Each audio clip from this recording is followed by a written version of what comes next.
तो चलिए अब बात करते हैं uniform motion and non uniform motion के बारे में।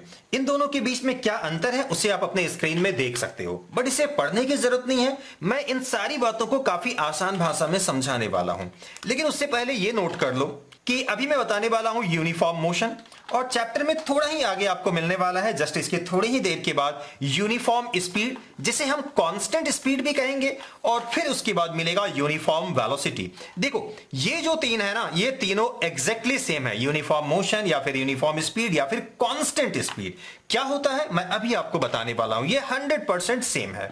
और ये जो यूनिफॉर्म वेलोसिटी है ये भी ऑलमोस्ट वही चीज है, बस अगर आप डायरेक्शन को ऐड कर दोगे तो वो हो जाएगा यूनिफॉर्म वेलोसिटी। इन तीनों चीज को आप एक बार अपने माइंड में रिकॉर्ड कर लो। चलिए अब मैं आपको समझाता हूं टेक्निकली कि ये यूनिफॉर्म मोशन है क्या। देखो ऐसे तो ये कोई बड़ी बात है नहीं, डेफिनेशन आप अपने स्क्रीन में देख रहे हो, लेकिन बिना दिमाग खराब किए बिल्कुल आसान भाषा में समझ लो कि ये यूनिफॉर्म मोशन है क्या। अब देखो ये कार यहां से गुजरती है, अब पॉइंट ऑफ ऑब्जर्वेशन आपको लेना होगा। मान लो आप यहां से ऑब्जर्वेशन शुरू करते हो और यहां तक आप इस कार की मोशन को ऑब्जर्व करते हो, ठीक है, ए से बी तक। अब अगर ये कार की जो मोशन है ना, बेहद सिंपल भाषा में मैं बता रहा हूं, ये कार की जो मोशन है जितनी यहां थी, यानी कि जब आपने ऑब्जर्व करना शुरू किया था, और हर पल यहां तक हर पल उसकी स्पीड वही रहती है। मान लो ये कार को जब आपने पहली बार देखा था तो इस कार की स्पीड थी 50 किलोमीटर पर आवर की, ठीक है, और हर पल हर एक पॉइंट पे इस कार की स्पीड 50 किलोमीटर पर आवर ही होती है, तो आप कहोगे कि इसकी जो मोशन है ना वो यूनिफॉर्म मोशन है। ध्यान से मेरी बात को समझ लीजिएगा, बात बेहद सिंपल है। अगर इस कार की मोशन यानी कि स्पीड, इस कार की स्पीड ना बढ़ती है ना घटती है और हर पल कांस्टेंट होती है, हर पल, मैंने कहा हर पल अगर कांस्टेंट रहती है, 50 किलोमीटर पर आवर की ही होती है, तो आप कहोगे कि इस कार की जो मोशन है इसे आप कहोगे कि ये यूनिफॉर्म मोशन के साथ ट्रैवल कर रहा है। और फिर आप चाहो तो इसकी स्पीड को कहोगे कि ये यूनिफॉर्म स्पीड के साथ ट्रैवल कर रही है, या फिर आप कहोगे इसकी जो स्पीड है ये कांस्टेंट स्पीड है। ये सारे एक ही चीज है, इसे अच्छी तरीके से समझ लो। देखो यहां एक चीज पे मैंने खास फोकस करवाया कि हर पल उसकी स्पीड वही होनी चाहिए। अब जो आप ऊपर डेफिनेशन देख रहे हो ना, वहां देखो साफ साफ यही चीज लिखी गई है, और डेफिनेशन के एंड में जिसको मैं हाईलाइट करके शो कर रहा हूं, वहां देखो क्या क्या लिखा हुआ है। साफ साफ ये लिखा गया है कि no matter how small this time interval may be. इसका साफ मतलब ये हुआ कि हर पल उसकी स्पीड ना सेम होनी चाहिए, किसी भी पल उसकी स्पीड में कोई बदलाव नहीं आनी चाहिए।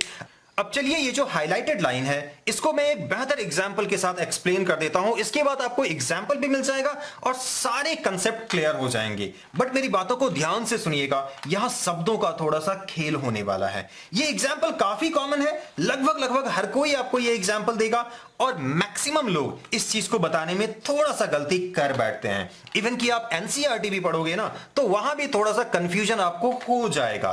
खैर जो कुछ भी हो, मैं आपको डिटेल में बेहतर तरीके से समझा देता हूं, उसके बाद आप खुद कंपेयर कर लेना। अब देखो एग्जांपल क्या है, ये कार ए से ई तक आती है, इसे मैंने पार्ट बाय पार्ट में इसको डिवाइड कर दिया है।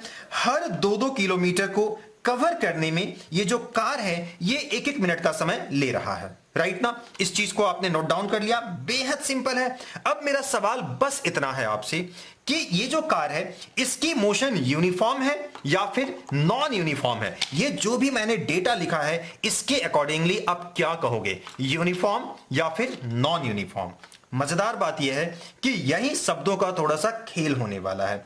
देखो कई जगह आपको यह मिल जाएगा कि इस केस में ये जो कार है इसकी मोशन यूनिफॉर्म है, लेकिन ऐसा बोलना पूरा सही नहीं है। इस बात को मैं डिटेल में समझाऊंगा, लेकिन सबसे पहले इस चीज को नोट कर लो कि यहां सही बोलना यह होगा कि गिवन डेटा के अकॉर्डिंगली ऐसा अपीयर होता है कि ये यूनिफॉर्म मोशन में ट्रैवल किया है, बट हम दावे के साथ यानी कि हम गारंटी नहीं दे सकते हैं। जितना भी डेटा दिया हुआ है उससे हमें ऐसा लगता तो है कि शायद ये यूनिफॉर्म मोशन में ही रहा होगा, बट हम गारंटी नहीं दे सकते हैं। तो आपको लैंग्वेज ये यूज करना चाहिए, अपीयर टू बी यूनिफॉर्म, जैसा कि मैं देखो ऊपर स्टेटमेंट दे भी रहा हूं, अपीयर टू बी यूनिफॉर्म। ऐसा लगता है कि ये यूनिफॉर्म मोशन के साथ अपने जर्नी को कवर किया है। अब सवाल है यहां बात क्या हुई।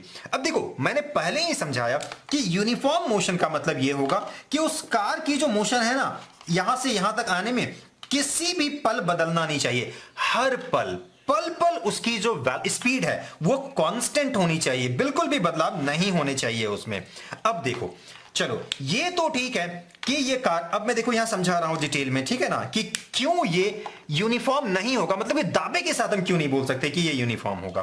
देखो ये जो कार है यहां से यहां तक आई, इस केस को लेते हैं। अब ये तो क्लियर है कि इस 2 किलोमीटर के डिस्टेंस को ट्रैवल करने में ये कार 1 मिनट का समय लेता है, राइट ना। लेकिन क्या इससे ये क्लियर होता है कि यहां से यहां तक ये कांस्टेंट स्पीड में आया हो? ऐसा भी तो हो सकता है कि ये यहां से यहां तक आया हो और ड्यू टू सम रीजन यहां अपने स्पीड को स्लो किया होगा और उसके बाद फिर स्पीड को इंक्रीज करके यहां बिल्कुल सही समय पे पहुंच गया होगा, यानी कि 1 मिनट के अंदर ही इस दूरी को ट्रैवल कर लिया होगा।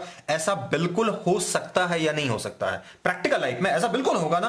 तो बस वही वो वजह था जिसके कारण मैंने ये कहा कि ऐसा लगता है कि ये यूनिफॉर्म मोशन का एग्जाम्पल है, बट हम दावे के साथ नहीं बोल सकते हैं, राइट। तो हर पल पल पल वाला जो मैंने बात कहा ना, उस चीज को समझ लेना, यहां बस शब्दों का ही थोड़ा सा खेल है, राइट। अब मान लो यहां से यहां तक कार आती है और बिल्कुल कांस्टेंट स्पीड से आती है, यहां से यहां तक आने में उसकी स्पीड में कोई बदलाव देखने को नहीं मिलता है, ना स्पीड बढ़ता है ना घटता है, और 1 मिनट में 2 किलोमीटर कवर कर लेता है। तो पक्का दावे के साथ कहोगे कि यहां से यहां तक तो यूनिफॉर्म रहा है, यानी कि कांस्टेंट स्पीड रहा है, राइट ना। लेकिन अगर बीच में थोड़ा सा स्पीड को स्लो कर लिया, बाद में वो बढ़ा लिया, लेकिन अल्टीमेटली 1 मिनट में वो इस दूरी को कवर कर लेता है, तो भी ये नॉन यूनिफॉर्म हो जाएगा, राइट ना। तो चलो आई होप बातें आपको समझ में आ गई होगी। इसके बाद एक पॉइंट और नोट कर लेना कि देखो यूनिफॉर्म मोशन का जो ग्राफ होता है ना, डिस्टेंस टाइम ग्राफ, ये बिल्कुल स्ट्रेट लाइन होगा, राइट। और नॉन यूनिफॉर्म का अदर देन स्ट्रेट होगा, ये कर्व हो सकता है, ऐसे जिगजैग हो सकता है। तो ये नॉन यूनिफॉर्म मोशन का एग्जांपल है, और सॉरी ग्राफ है, और ये यूनिफॉर्म मोशन का ग्राफ है। ग्राफ के बारे में थोड़ा डिटेल में और ज्यादा हम बताने वाले हैं इसी चैप्टर में, जब आगे हम बढ़ जाएंगे तो। लेकिन फिलहाल बस इस चीज को याद रख लेना, और ऐसा क्यों होता है वो सारी बातें आगे आपको समझ में आने वाली है। बस फिलहाल इतना अभी नोट कर लो, यूनिफॉर्म मोशन का ग्राफ डिस्टेंस टाइम ग्राफ, ठीक है, ये स्ट्रेट लाइन होगा, और नॉन यूनिफॉर्म मोशन का ये स्ट्रेट लाइन नहीं होगा। ये चीज आई होप अब आपको क्लियर हो गए होंगे। एक बार फिर से यूनिफॉर्म मोशन और नॉन यूनिफॉर्म मोशन के बीच में क्या अंतर है उसे आप अपने स्क्रीन में देख सकते हो। आप चाहो तो वीडियो पॉज करके इसे रीड आउट भी कर सकते हो।